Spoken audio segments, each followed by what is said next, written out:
بسم الله الرحمن الرحيم الحمد لله رب العالمين أفضل الصلاة وأتم التسليم على سيدنا ومولانا وحبيبنا وشفيعنا محمد وآله. On this 23rd day of Ramadan with Rasulullah sallallahu alaihi wasallam, we will examine an inquiry that is particularly relevant at present as the machines of hatred continue to perpetrate genocide. The question is, does God bear the attribute of hatred? The answer is no. And the reasons are as follows, in 6 points. Point number 1. Hatred is an emotion. God is exalted above emotion. There is no name of God as the hater. تعالى الله عن ذلك علوا كبيرا.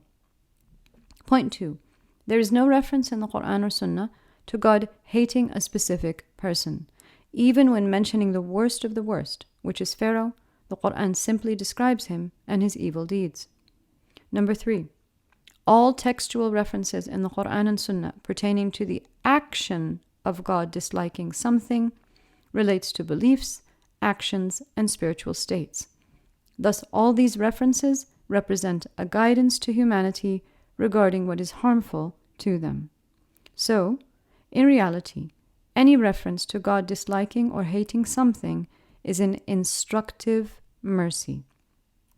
So whoever ignores this instruction has made a personal choice to remove themselves from God's mercy. Think of the nature of evil. Does it really exist, or is it just the absence of good? Such as cold, it is just the absence of heat. So hatred is not an essence, rather it is simply the absence of mercy. Point 4. God does bear several attributes of contradistinction, such as al-qabid, al-basit, al-rafi', al-khafid, al-mu'izz, al-mudhill, and others. So is there an opposite attribute for mercy? Let's examine this question linguistically.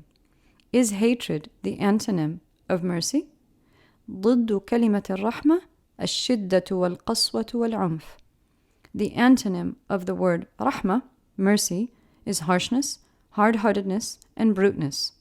So when we see hatred in the world, it should lead us to examine how mercy is lacking in ourselves, because there is no lack of mercy in God. The opposite of mercy is not God. The opposite of mercy is Satan, and that is his identity, the one expelled from God's mercy. Na'udhu billahi min ash-shaytan ar-rajim. Now in mantiq, an antonym, naqid, and an opposite, ضد, are two separate concepts. An antonym precludes the existence of its polars simultaneously, so mercy and harshness do not coexist, whereas in contradistinctions, the polars can coexist, such as black and white. نقيض الشيء هو الذي يكون بالضرورة موجودا عند انعدام ذلك الشيء، ومثل هذا لا يتوفر في مفهوم الضدين، فالسواد ضد للبياض وليس نقيضا له. So the next logical question would be, what is the antonym of hatred? And the answer, in Arabic at least, is love. البغض نقيض الحب. Therefore, there is no attribute of God that is in contradistinction to mercy. All his attributes are mercy. Point 5. God inflicts his wrath out of justice, not hatred. This is a manifestation of his attributes, al-hakam, al-adl. He is also al-muntaqim, the avenger against those who transgress bounds on earth and with his creatures. So in reality, these attributes are a protective mercy, and they also manifest in the Sharia, which grants people the right to seek retribution for crimes, but never validates hatred or malice. In fact, the reason qisas, the Shari penalty for homicide, is not classified as a had punishment is due to it according the guardian of the victim the option to forgive and relinquish. To examine this reality further, we may look to Imam al-Ghazali's Ihya on the section of the adab of divorce, which incidentally in Western law is among the most contentious forms of litigation. Yet Imam al-Ghazali outlines the beautiful etiquette of letting go in the most non-contentious manner in commentary on God's words, الطلاق مرتان فإمساك بمعروف أو تسريح بإحسان. Divorce is pronounced twice, So hold on in good conduct or let go with beautiful conduct. The Quranic speech is magnificent in teaching us that in holding on to someone, it can only be real when done in good conduct, and that in letting go, it is only real when hoping to avert harm. Such is the Sharia, mercy, inside and out. Point 6. In all cases, the divine attributes related to power, dominion, authority, and justice are manifest when there is lack of mercy, and such was the anger of Rasulullah sallallahu alaihi wasallam as well. So beautiful. This is the meaning of God's words, Ar-Rahmanu ala al-Arsh istawa. It is the All-Merciful who is established on the throne. In corollary, this means that those who oppose God's mercy are the ones who invoke His wrath. In conclusion, all the attributes of God that we interpret from a limited standpoint based on human deficiency to be manifestations of hatred are in fact the mercy of guardianship. And this is why the divine imperative for the human being is to be a vicegerent on earth through bearing the prophetic traits and promoting merciful custodianship. The current destruction we are witnessing is not the supposed power of evil. Evil has no power. What we don't want to face is that this genocide and all the ills of our world are due to our defiance of the instructive and protective guardianship of God. And until we concede to this reality and enact full repentance, there can be no change.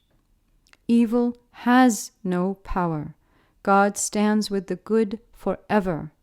In a new series to be delivered after Ramadan, entitled The Quranic Functions, through the Tarbawi Tafsir, we will examine the celestial maxims that govern earth.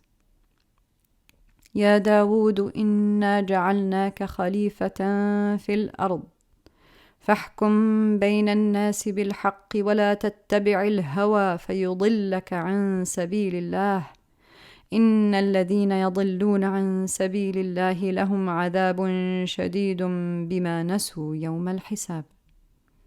O David, we have made you a vicegerent on earth, so judge between people with truth and do not follow your desires, lest they divert you from God's path.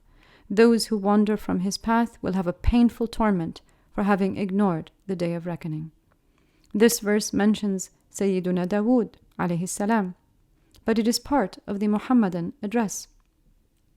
And in perfect congruence, when Rasulullah sallallahu alaihi wasallam mentions him in the Sunnah, it is in the context of the opposite of hatred, love.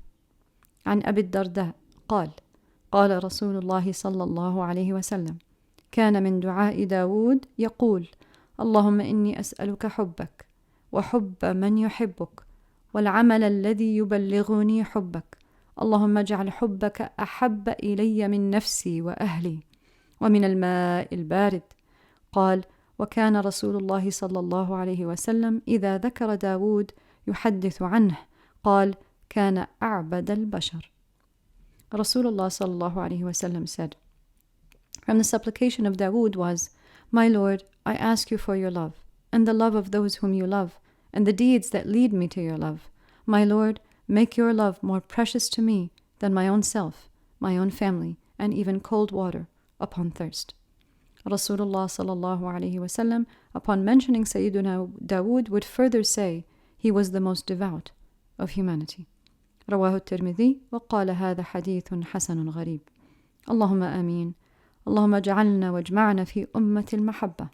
اللهم اصلح وارحم وفرج عن أمة سيدنا محمد وصل وسلم وبارك عليه وعلى آله والحمد لله رب العالمين.